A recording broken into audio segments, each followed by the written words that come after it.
अभी हाल ही में भारत और अमेरिका के बीच एक बहुत बड़ी ट्रेड डील हुई है। एक ऐसा समझौता जिसने न सिर्फ फाइनेंशियल मार्केट्स में तहलका मचा दिया है, बल्कि पूरी दुनिया का ध्यान अपनी तरफ खींच लिया है।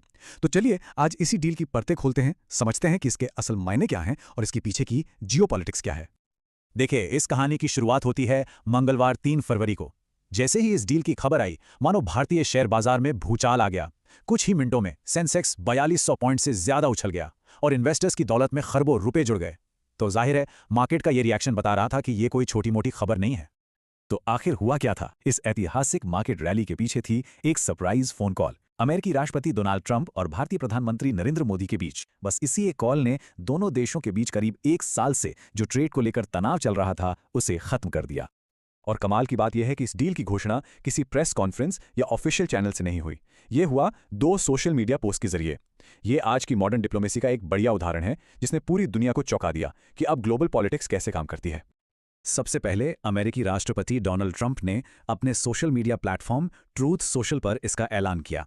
उन्होंने इसे एक पर्सनल डिप्लोमेसी की जीत की तरह पेश किया, ये जताते हुए कि ये डील पीएम मोदी के साथ उनके अच्छे रिश्तों का नतीजा है। ये उनका खास अंदाज भी है।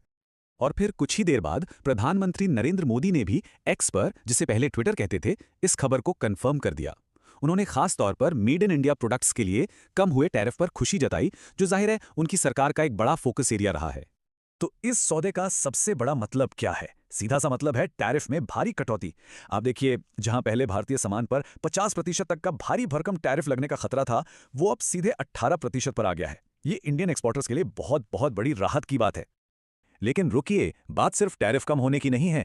इस डील में कई और भी पेंच हैं जो इसे किसी आम फ्री ट्रेड एग्रीमेंट से काफी अलग बनाते हैं। तो चलिए अब इसके अलग अलग हिस्सों को समझते हैं। तो एक्सपर्ट्स इसे एक नया नाम दे रहे हैं, मैनेज्ड रीसेट। अब इसका मतलब क्या है? इसका मतलब यह है कि यह कोई पूरी तरह से फ्री ट्रेड नहीं है जहां सारे बैरियर हटा दिए जाएं, बल्कि ये एक तरह का रीबैलेंसिंग एक्ट है, जहां टैरिफ को पूरी तरह खत्म करने के बजाय बातचीत और पॉलिटिकल कमिटमेंट्स के जरिए मैनेज किया जाता है। अच्छा, अब ये स्लाइड इस डील को 3 मेन पिलर्स में तोड़ती है, जैसा कि लीडर्स के बयानों से समझ में आया है। पहला, अमेरिकी टैरिफ का रीसेट होना। दूसरा, भारत का रूस से तेल खरीदना बंद करने जैसा बड़ा कदम। और तीसरा, जो सबसे ज्यादा चर्चा में है, वो है बाय अमेरिकन, यानी अमेरिकी सामान खरीदने का वादा। और यहीं पर कहानी में एक दिलचस्प मोड़ आता है। ये जो तीसरा पिलर है, बाय अमेरिकन कमिटमेंट, इसी को लेकर सबसे ज्यादा सवाल उठाए जा रहे हैं। प्रेसिडेंट ट्रंप ने दावा किया है कि भारत ने $500 अरब, जी हां, $500 अरब से ज्यादा के अमेरिकी प्रोडक्ट्स जैसे एनर्जी, टेक्नोलॉजी और एग्रीकल्चर प्रोडक्ट्स खरीदने का वादा किया है।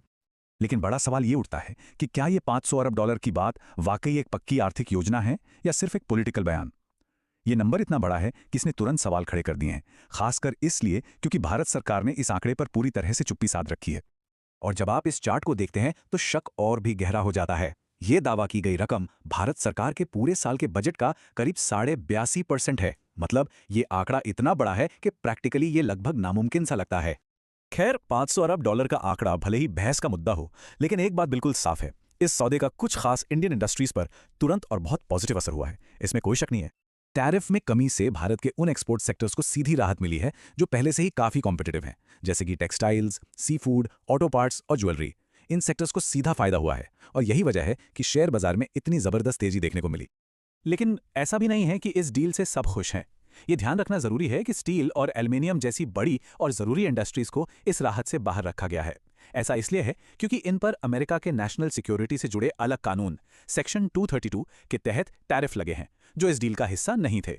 तो सवाल यह है कि ये डील आखिर हुई क्यों, और वो भी अभी?